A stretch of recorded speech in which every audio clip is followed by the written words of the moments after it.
So while I don't want to strike too partisan a note here today, I do want to address some willful mischaracterizations of my position. The Iranian regime supports violent extremists and challenges us across the region. It pursues a nuclear capability that could spark a dangerous arms race and raise the prospect of a transfer of nuclear know-how to terrorists. Its president denies the Holocaust and threatens to wipe Israel off the map. The danger from Iran is grave, it is real, and my goal will be to eliminate this threat. But just as we are clear-eyed about the threat, we must be clear about the failure of today's policy. We knew in 2002 that Iran supported terrorism. We knew Iran had an illicit nuclear program. We knew Iran posed a grave threat to Israel. But instead of pursuing a strategy to address this threat, we ignored it and instead invaded and occupied Iraq. When I opposed the war, I warned that it would fan the flames of extremism in the Middle East. That is precisely what happened in Iran. The hardliners tightened their grip, and Mahmoud Ahmadinejad was elected president in 2005. And the United States and Israel are less secure. I respect Senator McCain, and I look forward to a substantive debate with him these next 5 months. But on this point, we have differed, and we will differ.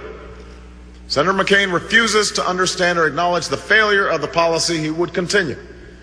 He criticizes my willingness to use strong diplomacy, but offers only an alternate reality, one where the war in Iraq has somehow put Iran on its heels.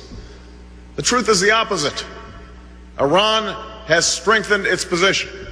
Iran is now enriching uranium, and it has reportedly stockpiled 150 kilos of low-enriched uranium. Its support for terrorism and threats towards Israel have increased. Those are the facts, and they cannot be denied. And I refuse to continue a policy that has made the United States and Israel less secure.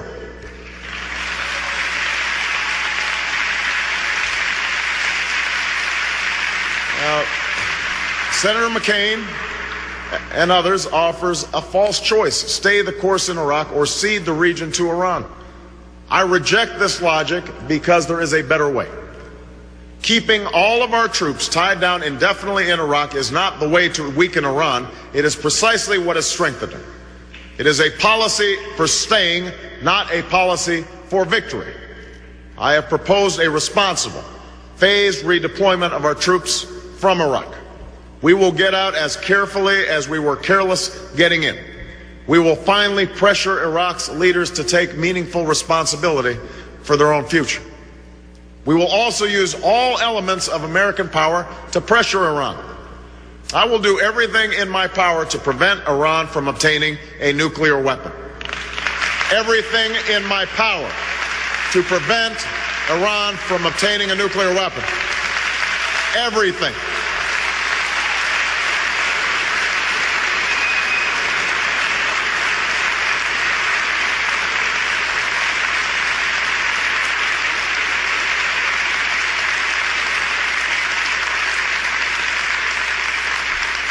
That starts with aggressive, principled, tough diplomacy without self-defeating preconditions, but with a clear-eyed understanding of our interests.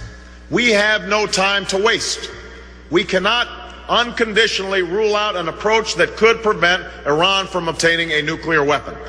We have tried limited, piecemeal talks while we outsource the sustained work to our European allies. It has not worked. It is time for the United States to lead. Now, there will be careful preparation.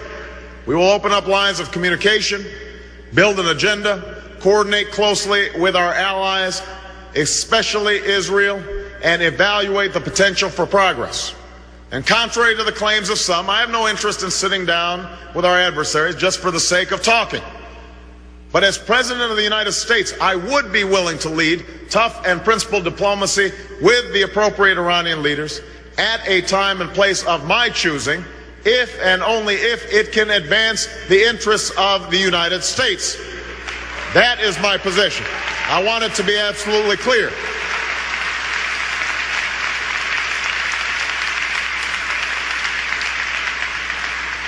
Only recently have some come to think that diplomacy by definition cannot be tough. They forget the example of Truman and Kennedy and Reagan. These presidents understood that diplomacy backed by real leverage was a fundamental tool of statecraft. And it is time to once again make American diplomacy a tool to succeed, not just a means of containing failure. We will pursue this diplomacy with no illusions about the Iranian regime. Instead, we will present a clear choice. If you abandon your dangerous nuclear program, your support for terror, and your threats to Israel, there will be meaningful incentives, including the lifting of sanctions and political and economic integration with the international community. If you refuse, we will ratchet up the pressure. My presidency will strengthen our hand as we restore our standing. Our willingness to pursue diplomacy will make it easier to mobilize others to join our cause. If Iran fails to change course when presented with this choice by the United States, it will be clear to the people of Iran and to the world that the Iranian regime is the author of its own isolation. And that will strengthen our hand with Russia and China as we insist on stronger sanctions in the Security Council. And we should work with Europe, Japan, and the Gulf states to find every avenue outside the United Nations to isolate the Iranian regime, from cutting off loan guarantees and expanding financial sanctions to banning the export of refined petroleum to Iran, to boycotting firms associated with the Iranian Revolutionary Guard, who Quds forces have rightly been labeled a terrorist organization.